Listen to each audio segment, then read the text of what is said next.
Welcome to the first ever episode of the Spectral series. This is basically going to be a podcast looking at the unexplained, creepy things that have happened. I'm your host Beth, and I'll have a range of co-hosts with me. Today I have Xavi with me, and we're going to take a look at some of the hauntings that may have taken place, possibly due to the tragic Salem witch trials.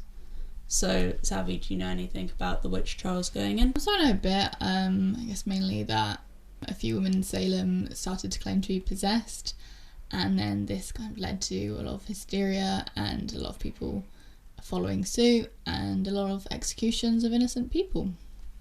Yeah, that pretty much sums up the essence of the trials. Obviously, there's a little bit more detail to go into, and we will. But just off the bat, what are your opinions about ghosts? Are you a skeptic? Do you believe? Yeah, I'm definitely a complete skeptic. I get how, some people might believe in it and have a really strong feeling when they go to certain historical places, but I don't think that's because there are things floating around. Yeah, fair enough. I mean, as long as you're respectful of mine and others' views, I think that's okay. And even if you're disrespectful, as long as it's in a funny way, that's okay. Anyway, so we're just going to jump into some of the history of the trials and see where we go from there. So the trials started in the spring of 1692 when two girls claimed they were being influenced by the devil and blamed 3 women for causing it. This sparked the whole tragic trials. 19 people were executed overall, 6 of which were men. Over 150 people were accused during these trials.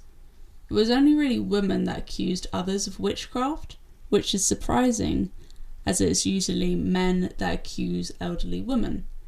Also, a strange thing about the Salem trials is that men were accused and executed as well. There were even some children who were accused of practicing witchcraft. So now we know what happened in essence. It's very brief. Obviously you could go into a lot more detail, and all of the names of the people who were accused are out there. The information about the judge who executed people, everything's out there, but it would be a very long and quite frankly it might get a bit boring for you to listen to. Or maybe not. Maybe in a future episode we'll go actually into the details. But for now we're going to look at some of the theories why it happened. So the first one is because of economic problems. There was basically a mini ice age in America during this time, so it was really difficult to grow crops and keep warm. So the people of Salem might have started to turn on each other and just wanted something or someone to blame for the difficulties they were facing.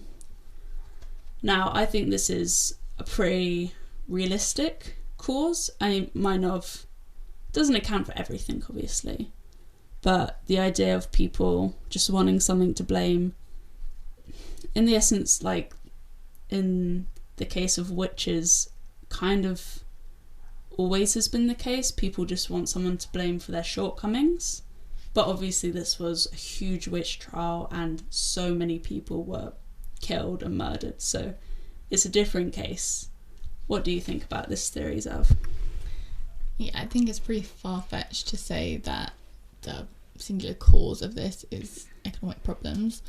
Like you say, maybe that's why they started to blame people more and point fingers because of all these problems they're experiencing, but I don't think that explains why these girls suddenly started to claim they were being possessed and act so strangely.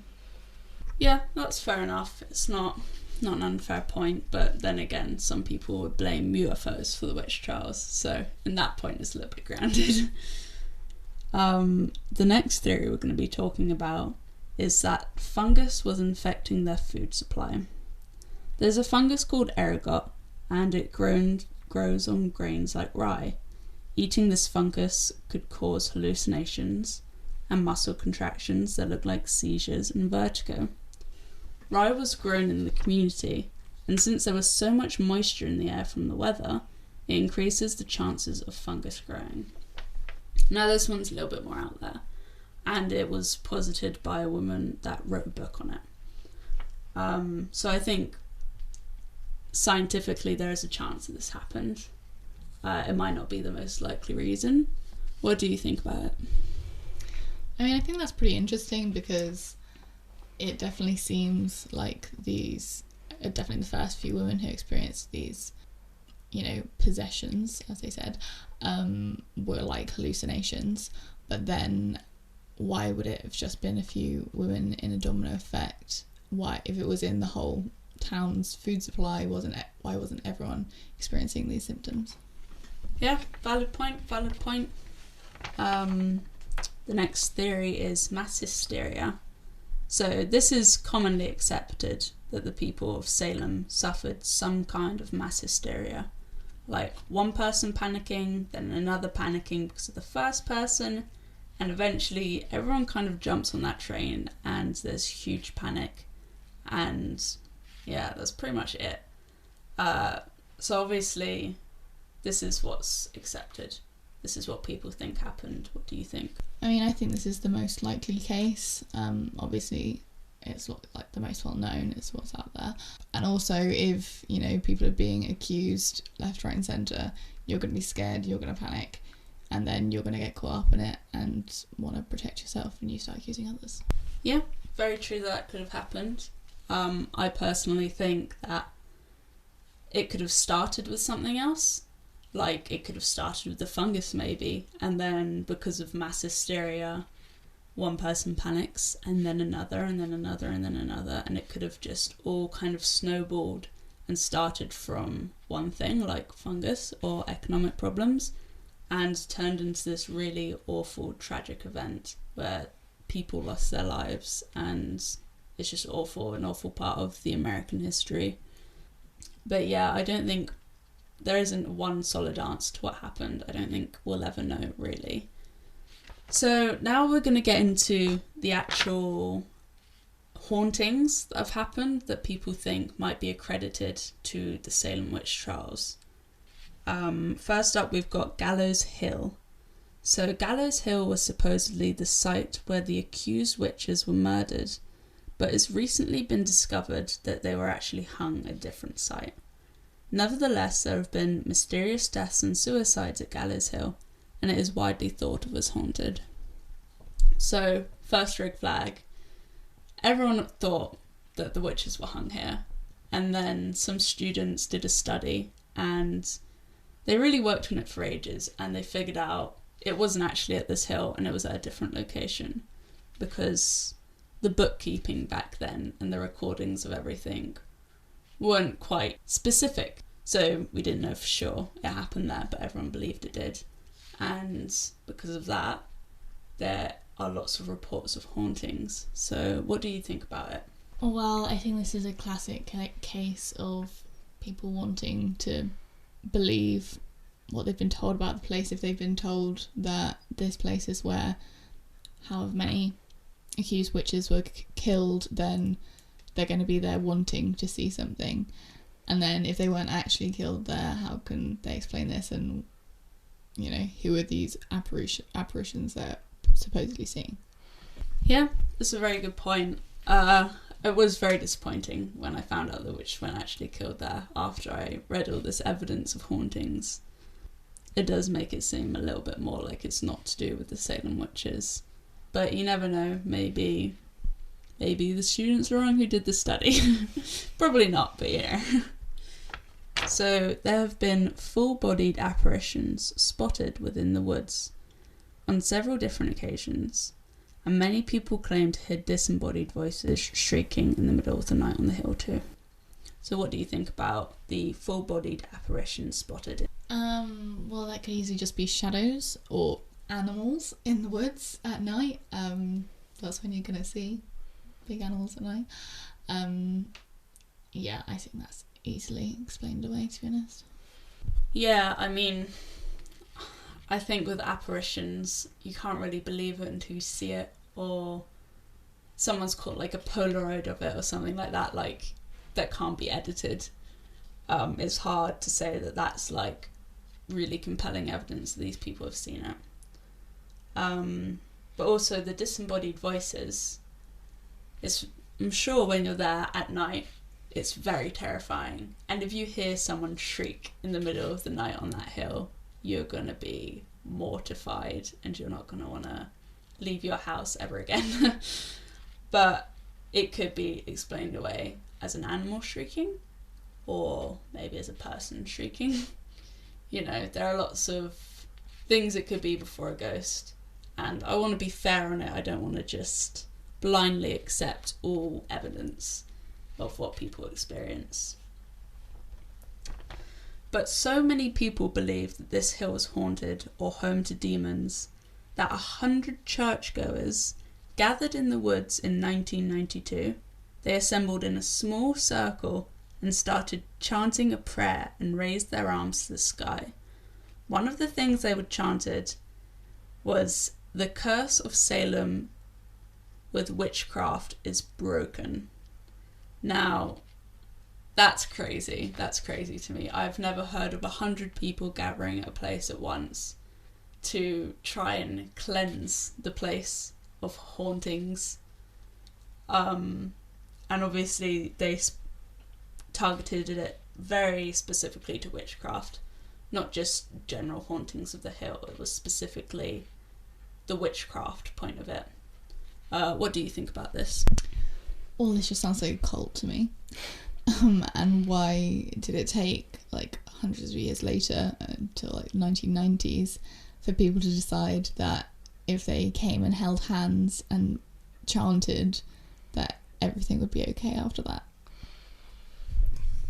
Yeah, I mean, I just think this is so weird.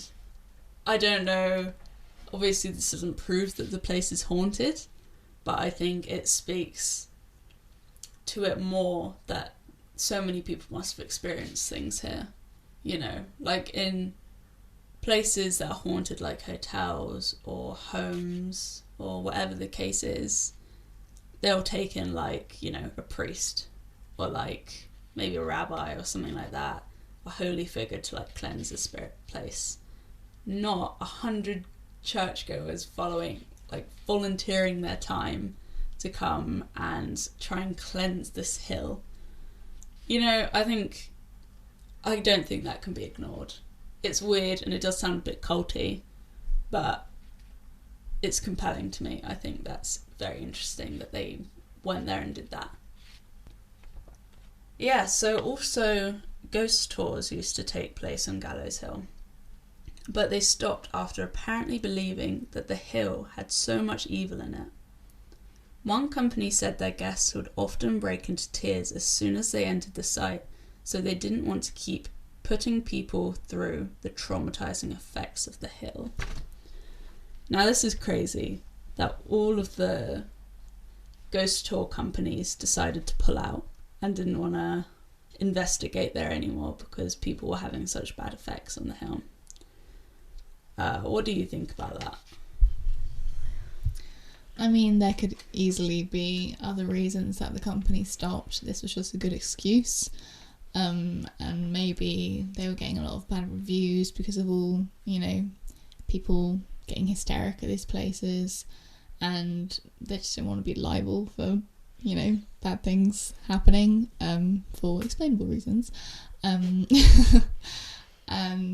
yeah, I mean, why would a company pull out of something just for compassion towards people when it was making the money? I don't think that makes any sense. Yeah, I mean, it is pretty rare for a company to stop making money because it's making people sad. It's strange, but again, I think it's quite compelling because there are so many of these ghost tours around, and I haven't heard of any of them shutting down just because of how emotional it made people. I just think it's very strange and it's interesting. It's interesting to me. So it's unclear whether or not it's the victims of the witch trials that are the spirits haunting the site, but something spooky is definitely going on there, in my opinion. It's way too strange for that to not be haunted. Or, I don't know, maybe some people are just playing a really mean prank on others, but it's interesting. I think it's very interesting. So next up we have the House of Seven Gables. The House of Seven Gables was where the judge during the Salem witch trials lived.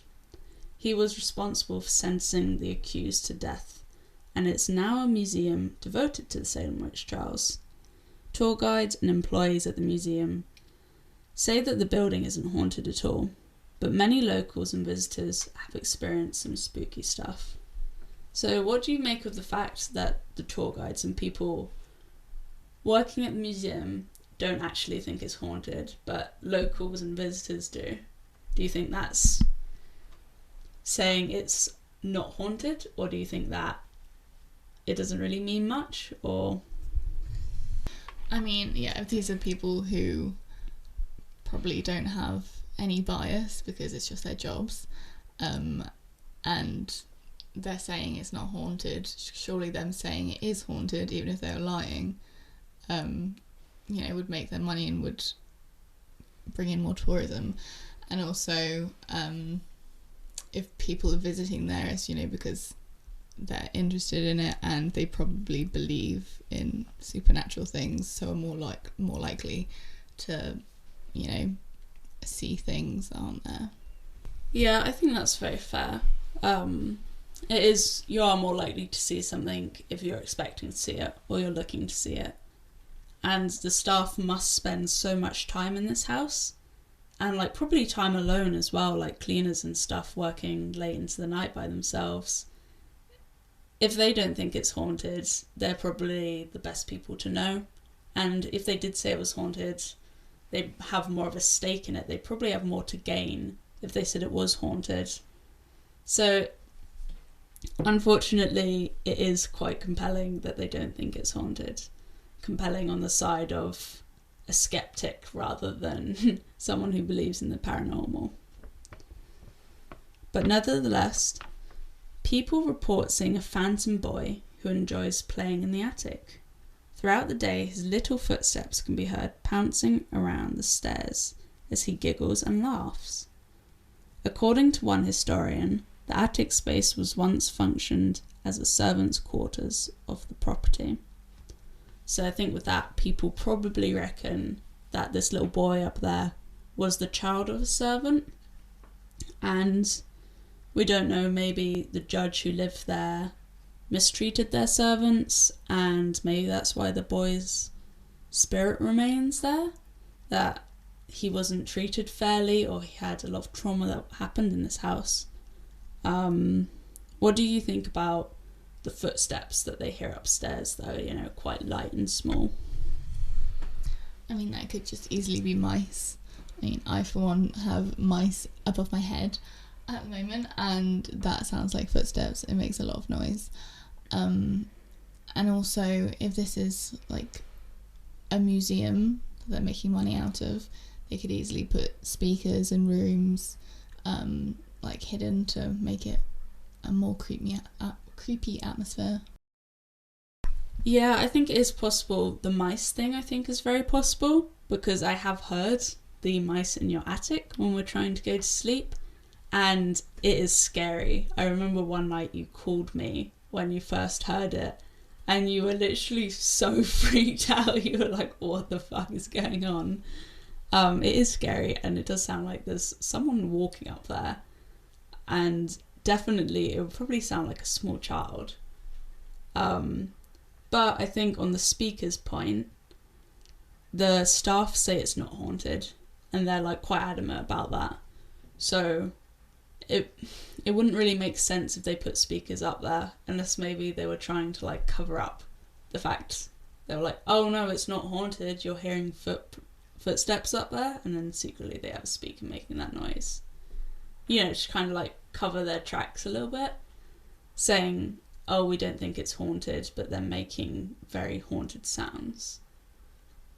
But again, pretty far-fetched that they do that.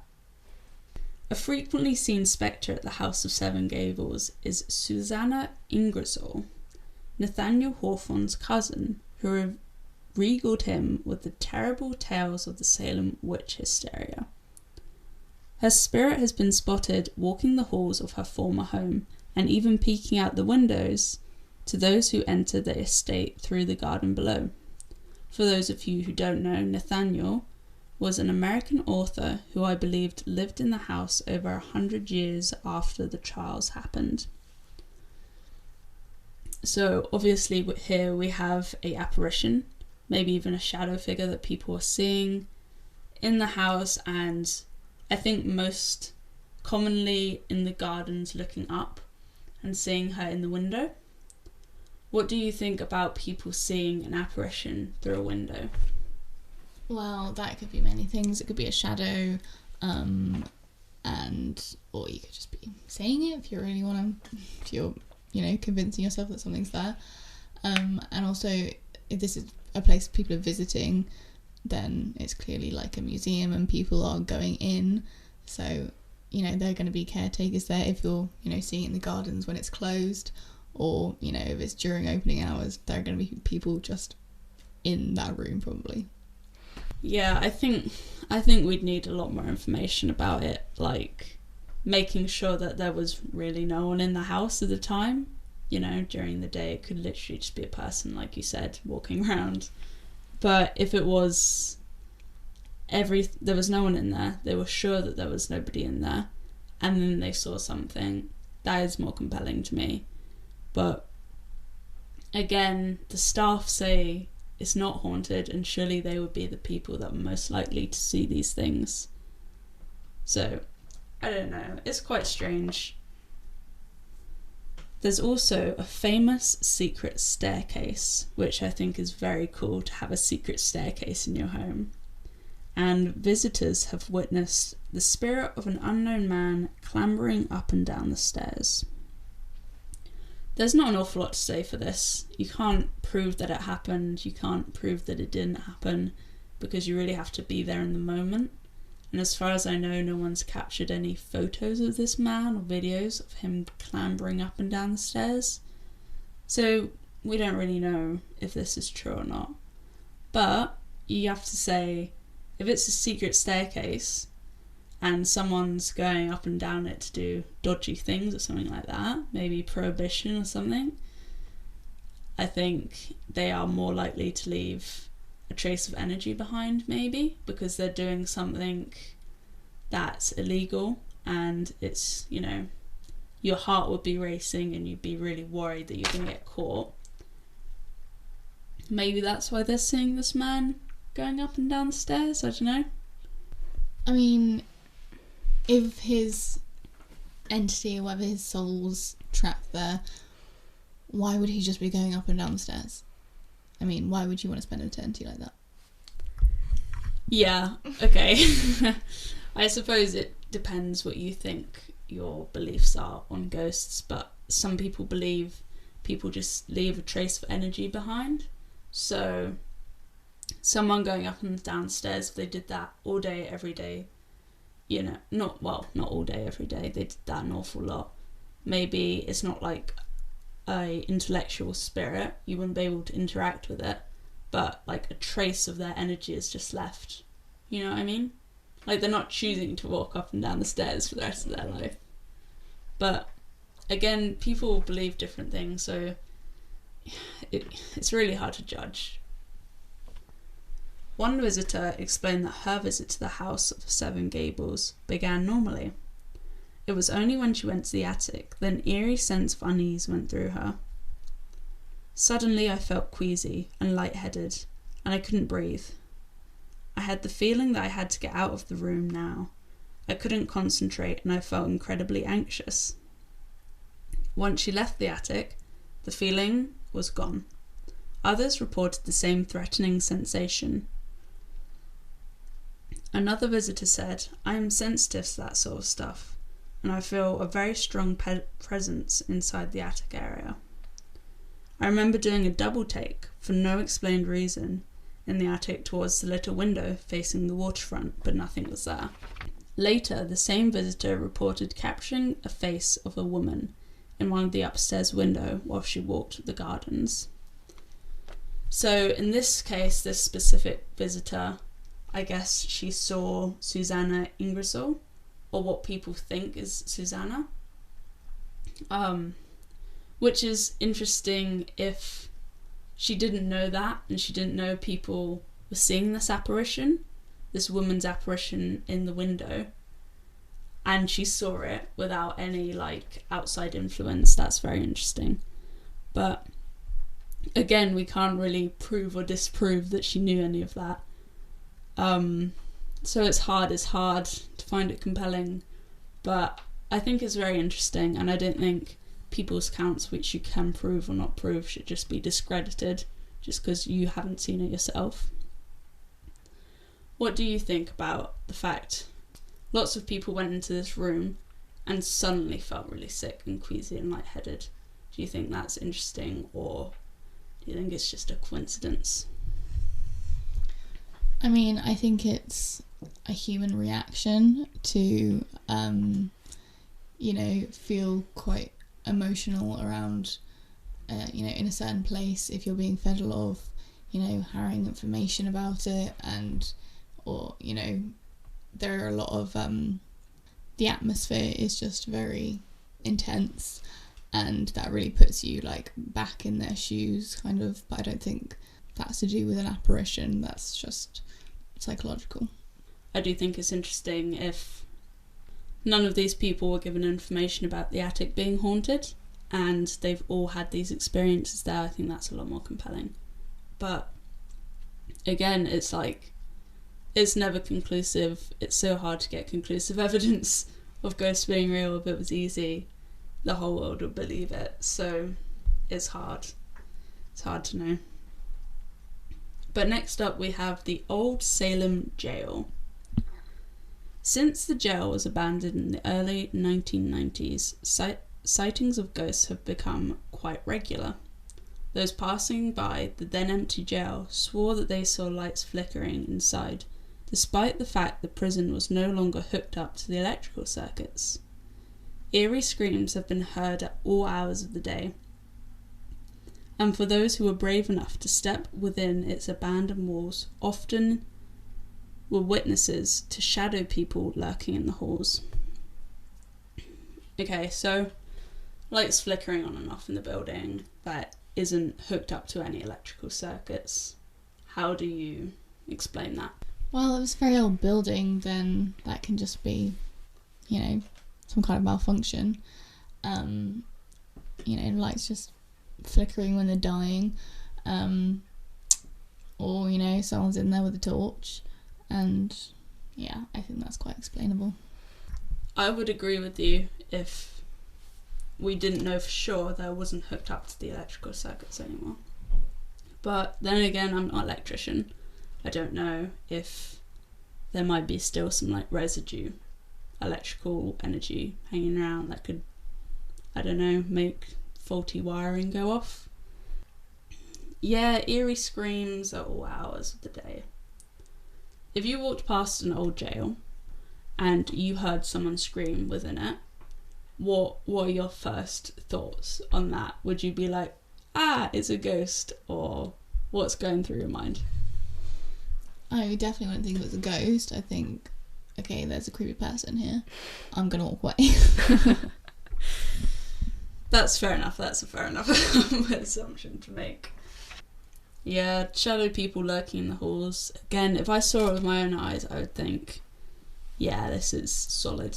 This is definitely haunted, this place. But just hearing someone else say, yeah, I saw a shadow person, you never know. Could have been a trick of the light, or a car going past and the lights of that making the outline of an object look like a person for like a minute or like a second, and then suddenly it's gone. You might think it's a shadow person when it's not. But I think it is quite compelling. The accused witches would have been held in the Old Salem Jail. There are conflicting reports, but generally people say 13 accused died whilst being held in the jail, and it's not hard to imagine these spirits in particular might want to hang around. So, in my opinion, the 13 that died, even though nobody deserves to die in jail, nobody, if you're innocent of your crime, and, we know for sure that all of these 13 people were innocent in reality, and and you died in jail where you shouldn't have even been there in the first place, I think you're going to leave more of a residue of energy when you die, probably. So I think it's very possible that these spirits and their energy could still be there. What are your feelings and thinking about that? Well, it's convenient that in the town most famous for witchcraft, people are just seeing apparitions or shadows or whatever of people accused of witchcraft. You know, there's going to be a lot of trauma in that prison. A lot of people who weren't accused of witchcraft who would have gone through terrible things. So why aren't we seeing them? Yeah, I don't think people know for sure that all the spirits they see are witches, but it does seem that Salem are very focused on the witches in particular, for obvious reasons. But interestingly enough, the Boston Strangler was also held at this prison for some time, and this has nothing to do with the witch trials, but people believe he haunts the building as well. So it's not specifically just the witches that haunt it. But, you know, marketing reasons, people are going to focus on the witches, really, because that's what Salem's really known for, unfortunately. But yeah, so that's all we have for today. If you stuck around for this long, thank you so much for listening. And thank you, Xavi, for joining me. There are many more episodes to come, so stick around for some more unexplained creepiness.